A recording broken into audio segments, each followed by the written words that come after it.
Wala nang maraming paligoy-ligoy pa, diretso sa punto na. Maiksi lang ang komentaryo, pero diretso sa punto.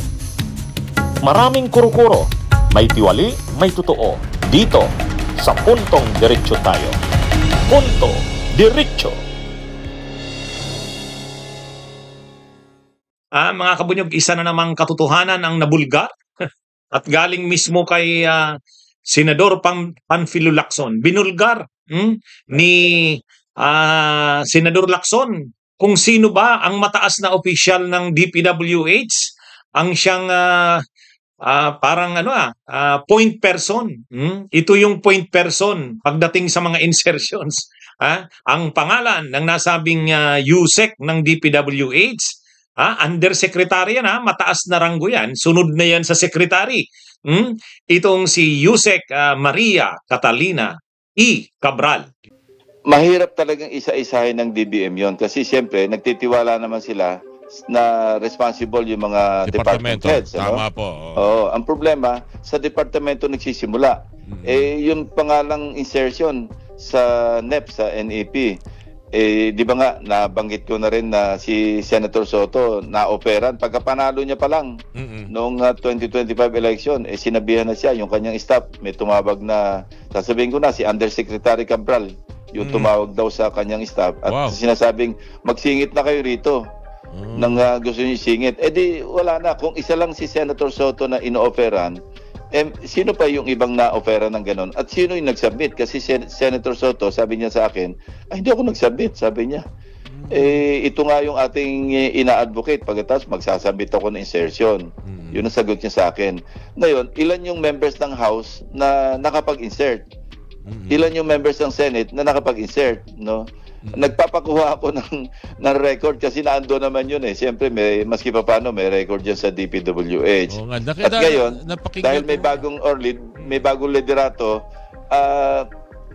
isi-share nila para maliwanag. May nakita na nga ako mga dun na mga request at may mga pangalan. May mga nag-request. Yun, talagang pinangalanan na ni Senador Lacson. Ito di umanong si USEC Cabral. Itong si UC Cabral ay ito yung tumawag sa tanggapan ni hindi pa nga sa tanggapan kasi nung tumawag siya hindi pa naman nako-constitute o nabubuo yung 20th Congress na Senate. Pagkapanalo lang daw nila ni Senador Tito Soto, ayon kay Senador Ping Lacson, panalo lang nila isang nagngangalan daw na nagpakilalang UC Cabral ang tumawag kay sa staff ni Tito Soto. Ang tawag daw nito ni UC Cabral, parang sinabihan yung staff ni Tito Soto na pwede na po kayong mag-submit ng inyong mga gustong isingit na mga proyekto dito po sa DPWH. Ipadala nyo na po sa amin. Alam nyo naman ng isingit, pwede na daw po kayong magsingit. Pag sinabi nating singit, mag-insert. Ibig sabihin, nung nalaman na ng DPWH kung sino ang mga nanalong senador sa eleksyon noong nakaraang Mayo, kaagad itong si UC Cabral kinuntak na ang mga senador at kongresista. Kaya lang ang nagsabi lang ng ang nagsabi lang ng totoo itong si Tito Soto na tinawagan nga siya at kwininto niya kay Lacson. Siguro hindi nag-dare itong si UC Cabral kay Lacson na tumawag kasi kilala si Lacson na talagang ayaw niya ng mga pork barrel. Ayaw niya ng mga ganyang mga pork barrel. Kaya hindi siya tinawagan. Pero si Tito Soto tinawagan daw. Kaya nagkwento si Tito Soto kay Ping Lacson. Kaya ngayon, dahil si Ping Lacson yung nag-i-expose nitong mga corruptions, itong anomalya dito sa budget at sa insertions, ayan, pinangalanan niya na. Ayon dito kay Ping Lacson, ito pa lang si USEC Cabral. USEC yan undersecretary.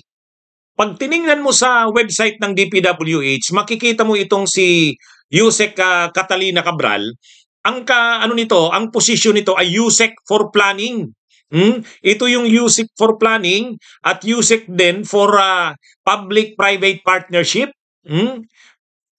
Kaya ano ito, ibig sabihin talagang ang hawak nito sa DPWH yung mga proyekto talaga, kasi planning eh. Ano bang mga proyekto ang ipapatupad ng DPWH kasama na yung mga flood control na yan? Pero sa totoo noon pa, talagang matunog na ang pangalan nito ni Jose Cabral. Matagal na ito sa DPWH, panahon pa ni Gloria Arroyo, nandiyan na yan. At yan na talaga yung trabaho niyan. Panahon ni Gloria Arroyo hanggang sa mga sumunod na administrasyon, siya pa rin. Tapos ngayon, dahil mainit itong issue ng flood control, siya pa rin ang humaharap.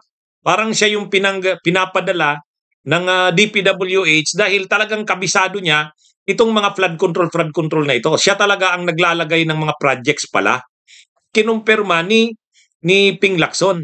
So, mga kabunyog, mga kababayan, ibig sabihin, pagdating na dyan sa mga insertion sa DPWH ng mga flood control, kumbaga ang mga kongresista, ang mga senador, dito nila dinadaan kay Cabral. At ito na mismo yung nag-initiate. Batay sa kwento ni Ping Lacson, si Yusek Catalina Cabral na mismo ang nag-initiate. Siya na mismo yung tumawag sa opisina ni Tito Soto para hingi na nga kung anong gusto nitong ilagay. Kasi magsasubmit na nga ng gagawa na nga ng budget para sa 2026. So binibigyan ng pagkakataon yung opisina ni Tito Soto, ano ba ang gusto nyong isingit na mga proyekto? Paki-submit na po sa opisina namin. Matindi, Talagang kaya lang hindi daw nag-submit si Tito Soto, sabi ni Ping Lacson. Kasi advocacy nilang dalawa na hindi sila magsasubmit sa mga ganyan. Kaya ito dapat ipatawag ito uli si Jose Cabral. Kasi sa totoo, nakita ko na ito sa mga nakaraang pagdinig ng Senado. Ito yung humaharap Katabi ito ni Bunuan.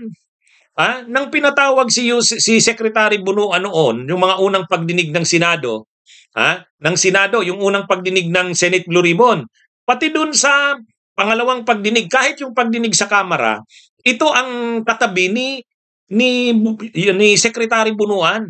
Pag tinatanong si Secretary Bunuan, siya ang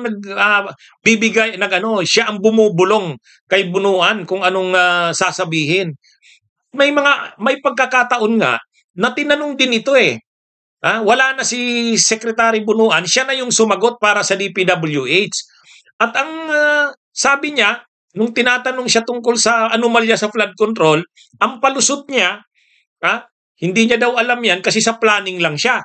Pagdating na daw sa implementation, evaluation ng mga projects, hindi niya na daw trabaho yan. Matindi rin tong undersecretary na ito. Ibig sabihin, kung gusto mong mabigyan ka ng proyekto sa DPWH, sa kanya ka. Ilalagay niya doon. Kasi ilalagay niya yung mga insertions nyo, yung mga gusto nyong projects kung congressman ka at senador. Isasama ka doon. Pero, alangan namang wala man lang ito. Alangan namang hindi man lang ito involved sa mga anomalya na yan. Itong si Cabral. Kaya ngayon, pag pinag-uusapan na yung mga anomalya, yung mga ghost projects at saka mga substandard na proyekto, ayaw niya nang kargahin ang responsibilidad. Para sa kanya, ang responsibilidad daw nasa planning lang. Pagdating daw sa implementation, hindi niya na daw alam yan. Yung mga ghost projects na yan, hindi niya yan alam. Ugas kamay na, Ugas kamay na.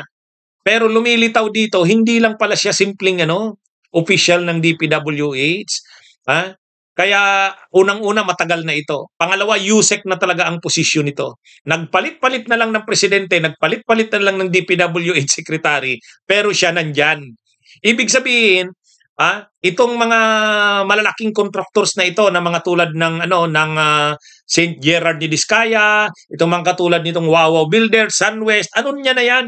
Alam niya na yan. At alangan namang hindi man lang siya inaabot niyan. Sa dami ng mga pinag-uusapan ditong korupsyon, katiwalian, alangan namang wala man lang inaabot yan si Jose Cabral. Kaya maganda itong pinangalanan na ni Senador Lacson, itong si Jose Cabral. Ito pala ang pasimuno o mastermind ng mga insertions. Siya talaga yung nag-i-insert ng mga project. Kasi Garapalan niya na ngang ginawa. Siya talagang kumontak sa opisina ni Tito Soto. So sabi ni Senador Ping Lacson, hindi lang sigurado si Tito Soto, yung opisina ni Tito Soto, ang kinontak niyan. Malamang halos lahat ng senador, hindi nga lang siyempre nagsasabi. Hindi naman nagmatapat yung ibang senador. At siguro, halos lahat ng mga kongresista, kinontak din yan. Kasi kilala ito eh. Kilala ito. Ay, nung isang araw nga, katalakayan ko si Ronald Llamas. Alam naman natin si Secretary Ronald Llamas, dating opisyal yan nung panahon ni Pinoy. Kilala niya ito. Kilala ni former Secretary Ronald Llamas. Sabi niya, kilala yung pangalan na yan. At ito nga, doon sa pagdinig sa Senado, nandun din ito si Cabral. Kaya lang, nag-uugas kamay nga, hindi daw siya involved dyan sa mga ganyan. Pero ngayon, hindi ka maniniwala doon. Salamat na lang at sa inilabas ng Department of Justice na ILBO, yung Immigration Lockout Bulletin Order, kasama itong si UC Cabral. Kasama itong si UC Cabral. Mga kabunyog, mga kababayan. Bunyog, bunyog, halikan na kasama ka. Bunyog, kapag buklod ay may pag-asa. Luzon, Visayas, Mindanao, isa ang pananaw. Sa bagong Pilipinas ang bunyog isisigaw. Bunyog.